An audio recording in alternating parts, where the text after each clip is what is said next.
The words you are about to read are the testimony of a man who lived on the threshold between reality and the unimaginable. My name is not important, but my story is crucial to understanding the secrets hidden in the depths of the Nevada desert. For decades, I worked at the US government's most secret facility, known to the public as Area 51. What I witnessed there changed my perception of the universe and humanity's place in it forever. Now, with the weight of the years on my shoulders and the constant fear of retaliation, I feel it is my duty to share the truth, no matter how disturbing it may be. The year was 1978, when I received the invitation that would change my life forever. I was a promising young scientist, a recent graduate in quantum physics from the University of Berkeley, with a bright future ahead of me. The phone call came on a fall afternoon, while I was working in my small apartment in San Francisco. "Dr. Farsi redacted," said the deep voice on the other end of the line. "We have a proposal that might interest you. A project that will change your understanding of the universe." Curiosity instantly consumed me. Who was they? And what kind of project could be so revolutionary? We arranged to meet the next day at a discreet cafe in the city center. When I arrived, I was greeted by two men in black suits, with serious expressions and penetrating gazes. They introduced themselves as government agents, but didn't specify which department. What they told me over the next 2 hours seemed straight out of a science fiction novel. "We're recruiting the best scientists in the country for a top-secret project," explained the older of the two. "We have concrete evidence of extraterrestrial contact, and we need the brightest minds to study and develop technologies based on that knowledge." My initial skepticism was quickly replaced by a mixture of fascination and fear. They showed me photos, classified documents, and even a small metal artifact that defied all the laws of physics I knew. It was impossible to deny the authenticity of what I saw before my eyes. "If you accept, you'll have to leave your current life behind," warned the younger agent. "No contact with family or friends, no public records. For all intents and purposes, you will cease to exist." The decision wasn't easy, but the promise of unraveling the mysteries of the universe was irresistible. A week later, I was on board an unmarked military plane, flying into the heart of the Nevada desert. The secret base was an underground labyrinth of white corridors and high-tech laboratories. I was introduced to a diverse team of scientists, engineers, and military personnel, all united by the same purpose: to understand and replicate alien technology. For the first few months, the work was ecstatic. Every day brought a new discovery, a breakthrough that challenged everything we thought we knew about physics, biology, and even consciousness itself. We studied materials with impossible properties, machines that seemed to violate the laws of thermodynamics, and communication devices that transcended space-time. However, as we delved deeper into the secrets of the cosmos, a sense of unease began to set in. There were areas of the base to which we had no access, experiments conducted behind closed doors. Rumors among the staff spoke of test subjects and high-security containments. It was on a night on duty that I got my first glimpse of the horror that lurked behind the scientific facade. I was analyzing data from a quantum teleportation experiment when I heard a terrifying scream echoing through the corridors. It wasn't a human scream, it was something primal, something that shouldn't exist on our plane of reality. Driven by curiosity and fear, I followed the sound to a restricted area. Through a small window in a security door, I saw something that haunts me to this day. A creature that defied comprehension, partially materialized in a containment chamber. Its body was a shapeless mass of tentacles and eyes, pulsating and writhing as scientists in protective suits tried desperately to stabilize it. At that moment, I realized that we had gone too far. We weren't just studying alien technology. We were playing with forces beyond our comprehension, opening portals to dimensions that should remain closed. I went back to my dorm that night, shivering and in a cold sweat. The images of what I saw wouldn't leave me, and I began to question everything I was involved in. Did scientific progress justify the risks we were taking? What price would humanity pay for our unbridled quest for knowledge? Little did I know that that night was only the beginning.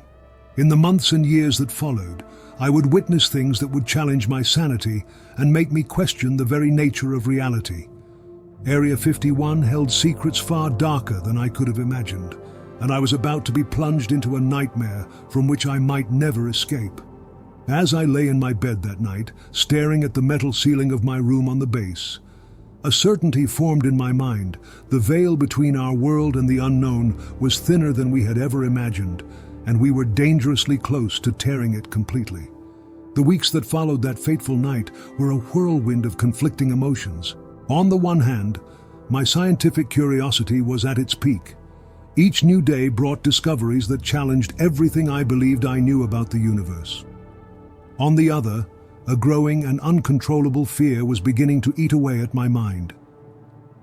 The incident with the interdimensional creature was not officially mentioned, but I noticed subtle changes in the behavior of my colleagues. Furtive glances, whispered conversations that stopped abruptly when I approached. Something had changed, and I was determined to find out what it was. My access was already limited, but now I was actively seeking information.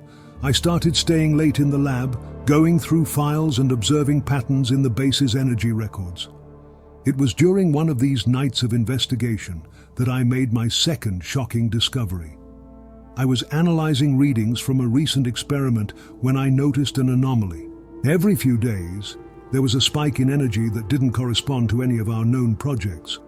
Intrigued, I cross-referenced this data with security records and realized that it coincided with periods of total base lockdown. Determined to unravel this mystery, I planned to stay hidden during the next event. The opportunity arose 3 days later. When the lockdown alarm sounded, instead of heading to my designated room, I hid in a supply closet near the main laboratory. The hours dragged by, my heart beating so loudly that I feared being discovered. Then I heard it. A low, almost subliminal hum, which gradually grew louder. Suddenly, a flash of bluish light came through the gaps in the cupboard, followed by a sound I'll never forget. A ripping, as if the very fabric of reality was being torn apart. Risking everything, I opened a crack in the cupboard door. What I saw chilled my blood. In the center of the lab, hovering a few meters off the ground, there was a bright crack in the air. It was as if someone had cut through space with a cosmic knife. Scientists and high-ranking military personnel surrounded the anomaly, all wearing protective suits I had never seen before. One of them shouted something I couldn't make out, and then something began to emerge from the rift. It wasn't like the creature I had glimpsed before. This one was almost humanoid, but distorted, as if seen through a broken mirror. It had multiple limbs that moved in impossible ways, and its skin, if it could be called that, seemed to change color and texture constantly. The being emanated an aura of primordial terror. Even from my hiding place, I felt a wave of nausea and panic hit me.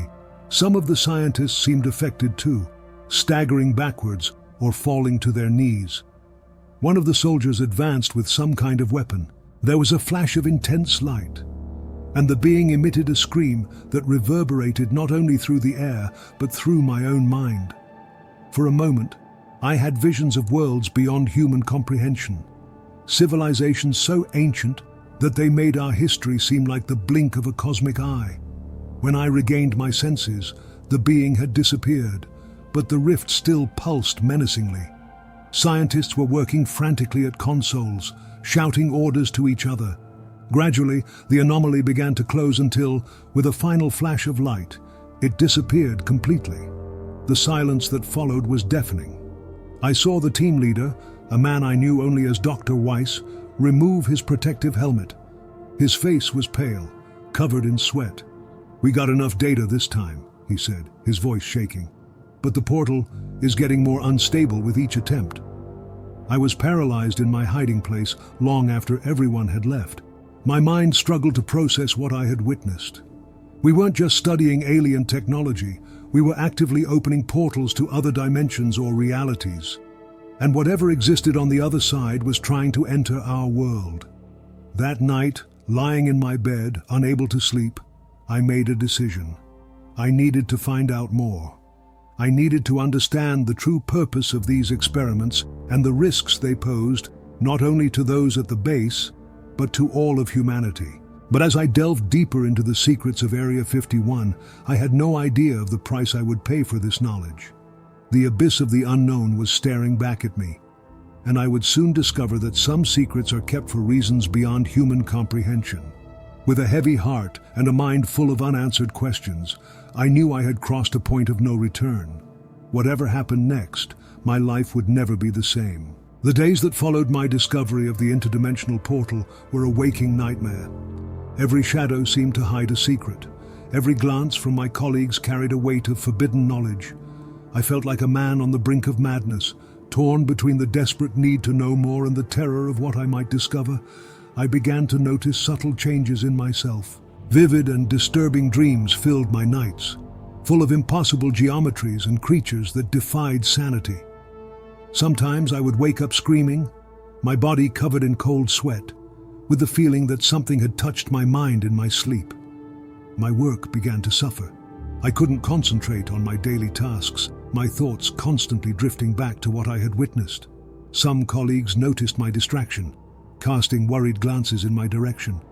Others seemed to actively avoid me, as if they feared that my disturbed state was contagious.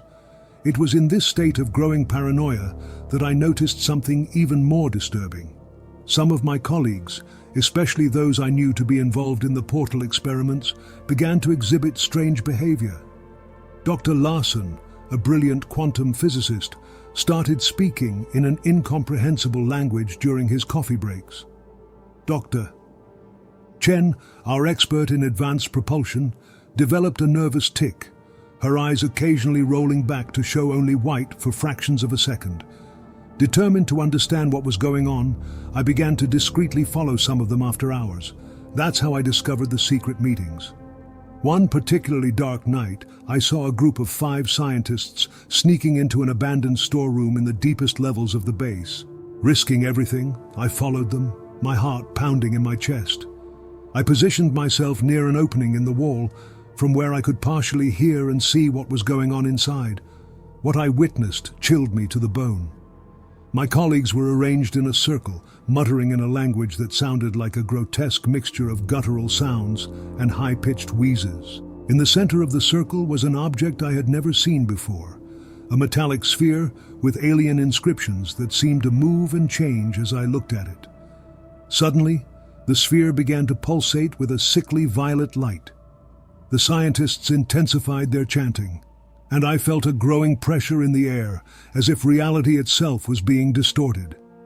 Then I heard a voice, not with my ears, but directly in my mind. It was ancient, vast, and completely inhuman. "The portal's open," the voice resounded. "The veil weakens. Soon we will be able to pass through." An involuntary cry escaped my lips, betraying my presence. The scientists turned as one, their eyes glowing with an alien light. I fled in panic, running through the corridors of the base as if hell itself were on my heels. In the days that followed, I lived in a constant state of terror. Every look, every gesture from my colleagues seemed to carry hidden meanings. I didn't know who to trust, who was still human. I began to gather all the information I could about the experiments, the portals and the entities we were inadvertently inviting into our world. I hid my findings in an encrypted drive, determined to expose the truth no matter the cost. But the more I discovered, the more I realized how deep the conspiracy ran.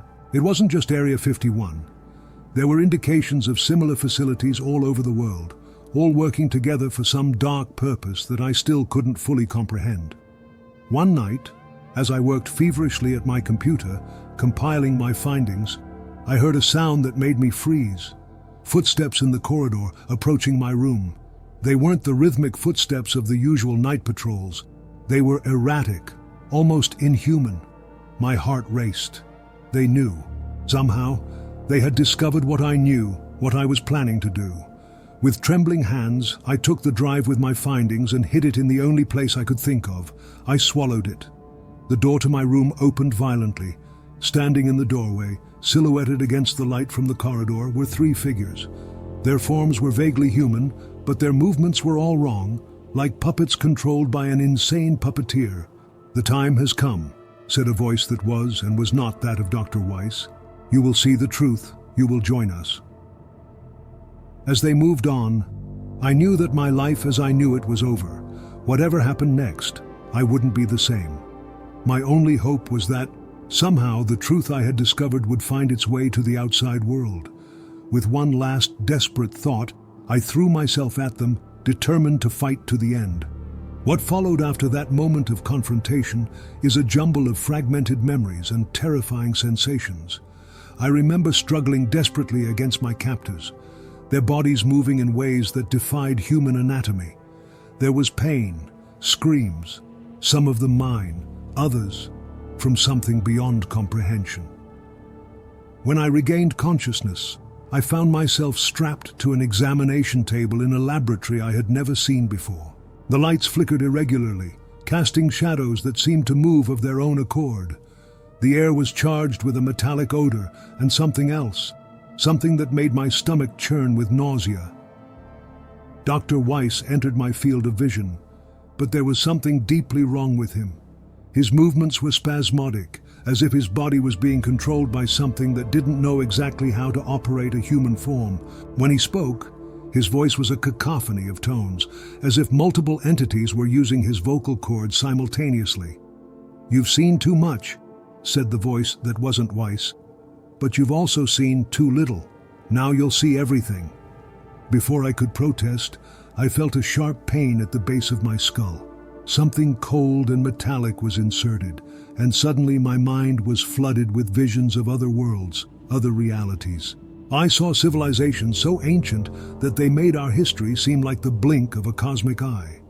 Creatures with impossible geometries that inhabited the spaces between the stars. And something else, something vast and ancient that watched our reality with an insatiable hunger.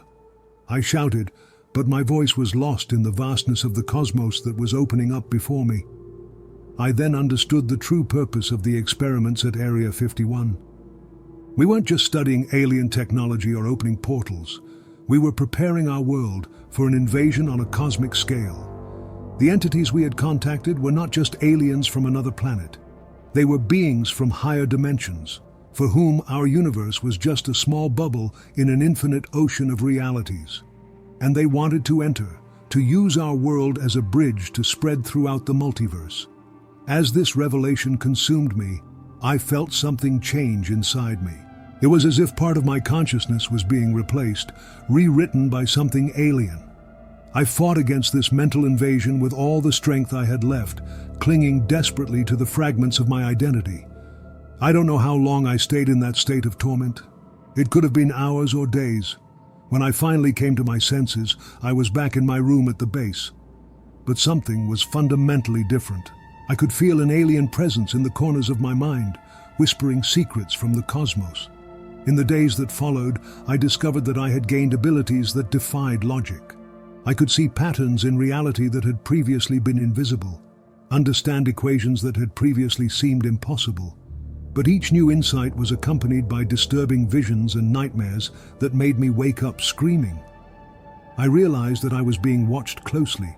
My colleagues, those who had already gone through the same process, were constantly watching me, their eyes shining with inhuman knowledge.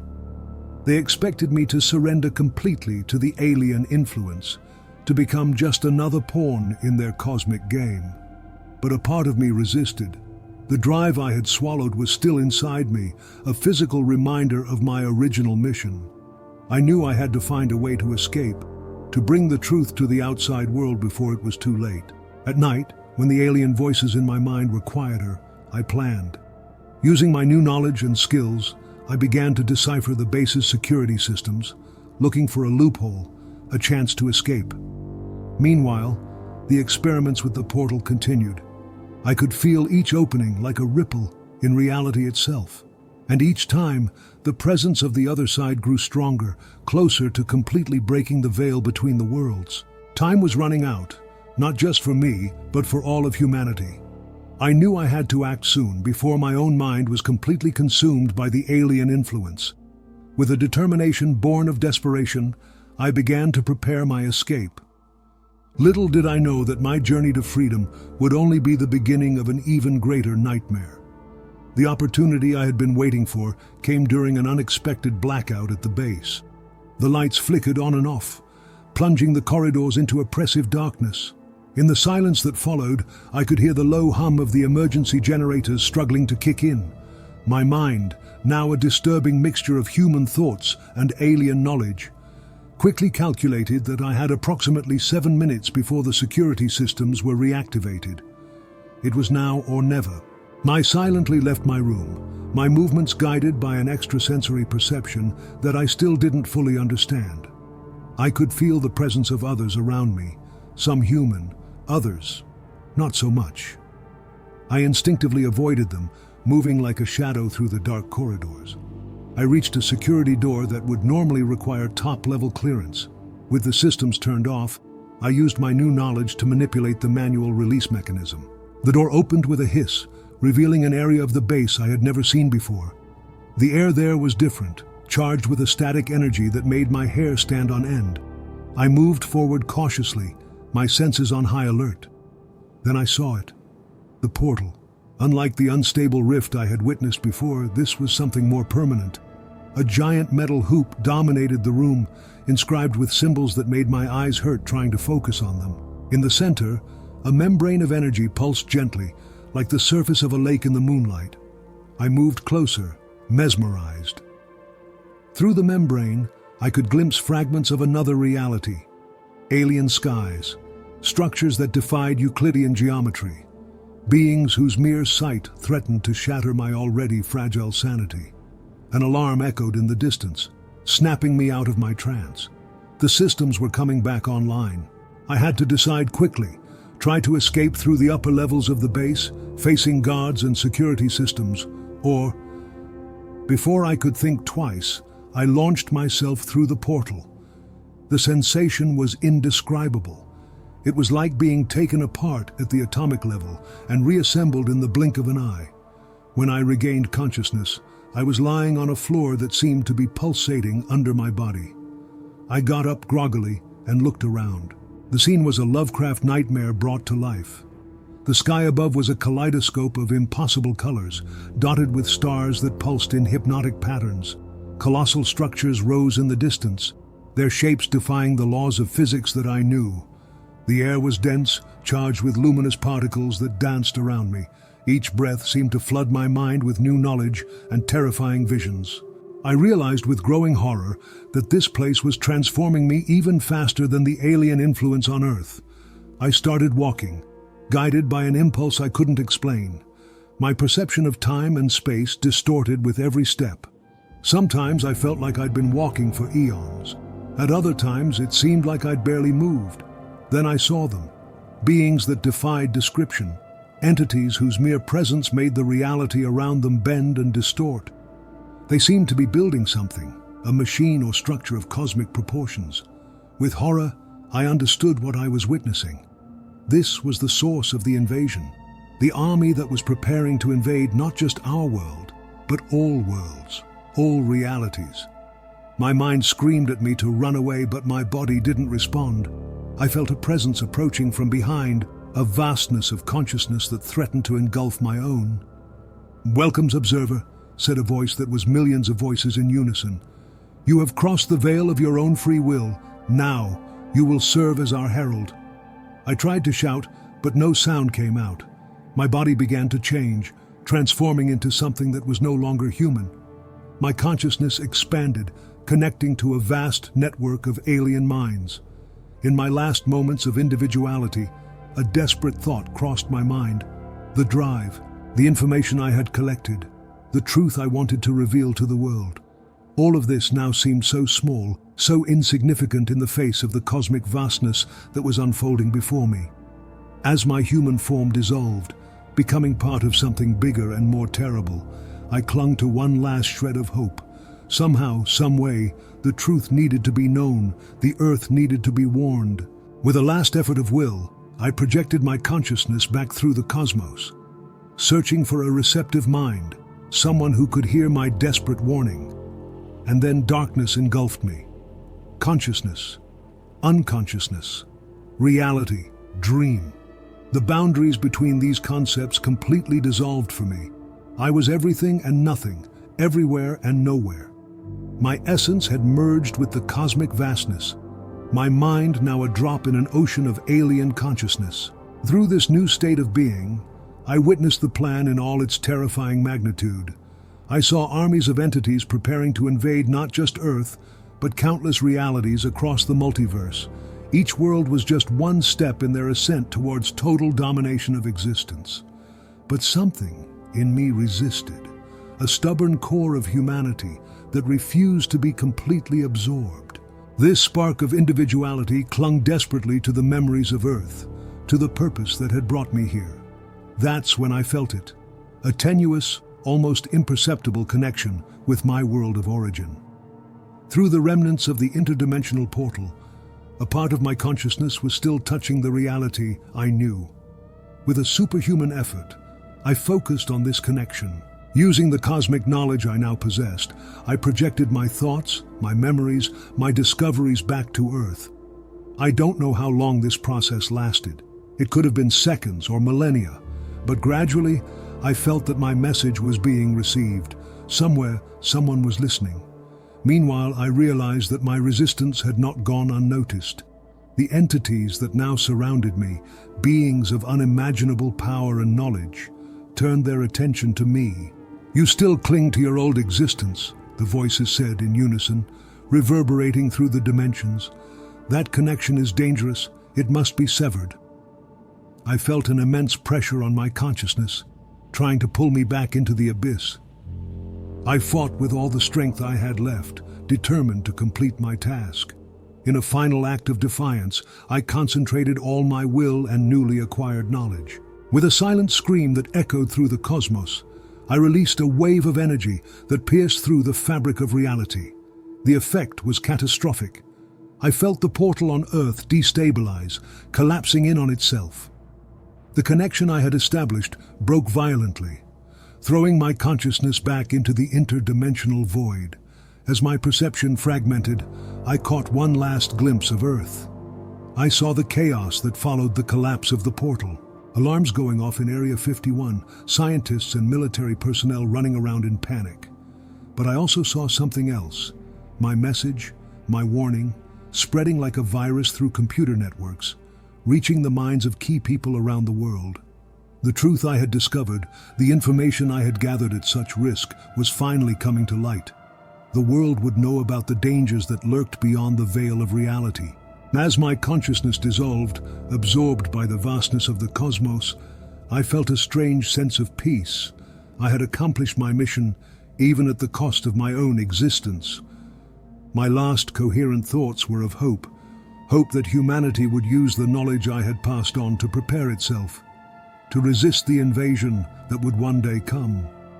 Hope that my sacrifice had not been in vain. And then, finally, darkness. In a dark room somewhere on Earth, a man wakes up startled, in a cold sweat. For weeks, he has been haunted by vivid dreams, visions of cosmic horrors and secrets hidden deep in the desert. With trembling hands, he turns on his computer. On the screen, a message flashes, "File received, the truth about Area 51 TXT." The man hesitates for a moment, his finger hovering over the mouse. He knows somehow that opening this file will change his life forever. It will change the world forever. With a deep sigh, he double-clicks on the file. The truth finally begins to reveal itself.